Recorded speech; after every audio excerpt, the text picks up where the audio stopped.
Mapping out the customer journey is something we all know we should do, but often we forget. If you're noticing prospects losing interest in your product or service and customers dissatisfied, it's time to work on your customer journey map. It doesn't matter if your product is the best on the market. If customers lose interest because of mapping issues, you won't get customers. Hi guys, it's Geordie here from Neighbourhood, where we help brands find, sell, and keep their people.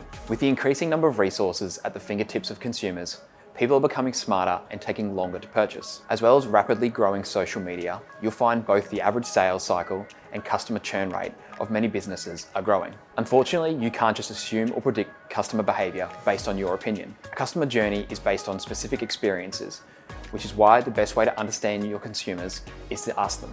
What is customer journey mapping? A customer journey map is a visual representation of the process a customer or prospect goes through to achieve a goal within your company. A diagram usually works best to visualize this. The 3 stages of the buyer journey: awareness, consideration, and decision. To get started with the development process, you need to understand exactly how they are interacting with your business. Using Excel to outline key events, motivation, and areas you can improve your user's experience. An effective journey map pinpoints the current process from the first to the final touch point to find whether your customers are reaching their goals, and if not, how they can. Rather than a straight line from A to B, the interaction between buyers and businesses often move back and forth, making them cyclical, multi-channel journeys. Because of this, there are a few methods used to represent this journey. No matter which method you choose, the most important thing is that it makes sense to whoever is using it. I'm sure you're probably thinking that you already know the needs and pain points of your customers. However, 9 times out of 10, this is only surface level. If you aren't aligning each step you want your customers to take with a certain goal, you aren't keeping customers satisfied in each phase. This increases the chance for unhappy customers. Everything you do must revolve around solving customer problems and helping them achieve long-term success with your product or service. Firstly, before laying out the groundwork for your map, you need to know why you're making one. What are you aiming to achieve? Who is it for?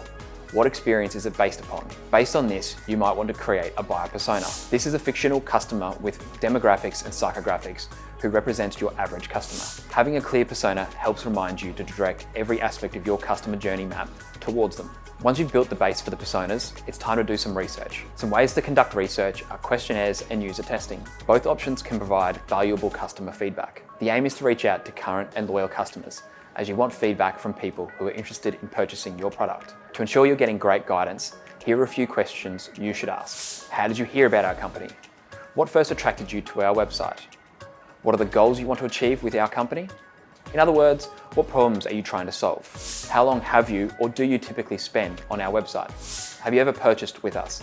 If so, what was your deciding factor? Have you ever interacted with our website with the intent of making a purchase but decided not to? If so, what led you to this decision? On a scale of 1 to 10, how easy is it for you to navigate our website? Did you ever require customer support? On a scale of 1 to 10, how helpful was it? And finally, is there any way that we can further support you to make your process easier? If you enjoyed this video, be sure to subscribe and leave a like. And if you're on YouTube, be sure to hit that bell so you stay up to date with all of our latest videos delivered every single week to your inbox. During this process, you want to identify only a few key personas, as the customer journey map aims to track specific paths. Too many may mean you won't accurately capture their experience. Depending on whether this is the 2nd or 10th time you've been through this process, start with the most common routes your target personas take. Don't stress about all the ones you leave out, as they can always be included further down the track. Now let's talk touch points. Basically, they are the places your customers interact with your business. These may include your website, socials, paid ads, emails, or third-party review sites or mentions. During this step, you should start listing the touch points your customers and prospects are currently using, and those you believe they should if they aren't already included. The number of touch points needed can provide valuable information. If they are using fewer touch points than expected, does this mean they are getting turned away and leaving quickly? If they're using more than expected, does this imply the website is complicated and requires too many steps to get to their goal? Whatever it is, understanding the touch points is a step toward better understanding the ease and objectives of customer journeys. Next is to list out the actions your customers perform during these interactions per touch point. This may include a Google search for your keywords or clicking on an email from you. You may end up with a long list of actions, which is fine. You'll get a chance to rationalize your information later on. All in all, just take the time to recognize when customers are being expected to take too many actions to achieve their goals. Reducing the number of steps a customer needs to take can feel risky, but it pays off in the end. Marketing is a result of cause and effect. Likewise, a customer's action is motivated by emotion, emotions that will change depending on which part of the journey they're at. A huge influence on their emotion can be any pain points or problems. Therefore, making sure you're providing the right content at the right time, meaning a smoother customer emotional journey through your brand. Get to know what exactly these roadblocks are. What's stopping your customers from making their desired action? There are a heap of ways to address these, such as changing the obstacle or providing information to reduce the tension. When creating your map, there are 4 basic types that each have their pros and cons. Firstly, the current state. These maps are the most common and visualize the actions, thoughts, and emotions your customers currently experience while interacting with your company. If you're wanting to improve the customer journey, this is the best format for you. The idea is that it reflects the search, awareness, consideration of options, purchasing decision, and post-purchase support processes. Next up is a day in the life. These customer journey maps depict the actions, thoughts, and emotions your customers currently experience daily. These include interactions with and without your products or service. This method aims to give you a bigger picture of the lives of your customers and what their pain points are day to day. This is best used for addressing unmet customer needs before customers even know they exist. Since this template reflects all the thoughts, feelings, actions, needs, and pain points a customer has in their daily routine, whether or not that includes your company, you want to map out this template in a chronological structure. This way, you can highlight the times of days at which you can offer the best support. The future state.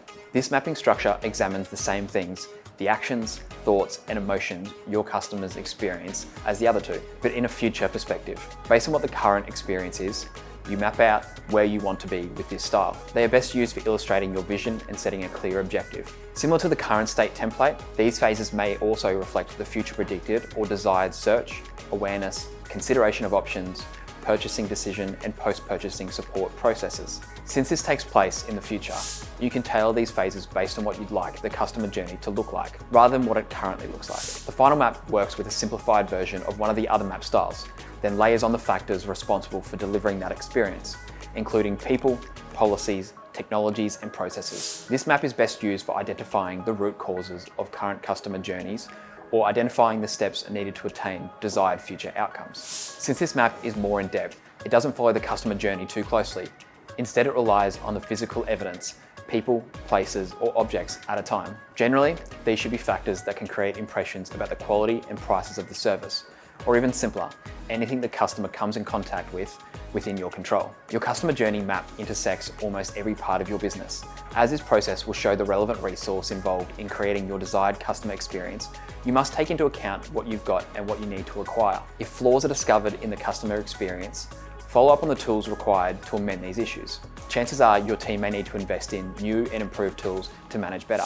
Applying these new tools to your map, you can accurately predict how they'll impact your business and drive outsized value, which makes it easier to convince gatekeepers and decision makers to invest in your proposals. Just because you've designed your map doesn't mean the work is done yet. This is the most important part of the process, analyzing the results. How many people are clicking on your website, but then closing out before making a purchase? How can you better support your customers? These are some of the questions you should be able to answer within your finished map. Analyzing the results can show you where your customers' needs are being unmet. By approaching this, you can assure that you are providing a valuable experience and making it clear that people can find solutions to their problems with your company's help. Using this process, as well as some of the analysis of the data, should provide you with enough information to make the right changes to reach your goal. No matter how big or small these changes are, they are calculated to provide clarity around whether these decisions have been done with purpose. Changes are to be made to improve the customer experience, so the certainty of them working is super important. With the help of the visualized customer journey maps, you can ensure those interacting with your brand are met with only positive experiences. Luckily, your map is a constant work in progress. Reviewing it will help identify gaps and opportunities and provide chances for you to identify any roadblocks that may arise. As usual, don't simply use your intuition, but your data and research to check. Throughout this whole process, stay in close communication with any stakeholders involved, as new products or offerings can equally shift gaps and opportunities. All in all, customer journey mapping gives you some perspective on your customers, so you can make sure your product is doing what it should be, making people's lives easier and more enjoyable. If you found this video helpful, then feel free to share it with someone you know that needs a hand with customer journey maps. You can also subscribe to our blog, where you'll find a bunch more tools, tips, and templates to help you find, sell, and keep your people, just like Neighborhood does. So that's it from me. Happy marketing.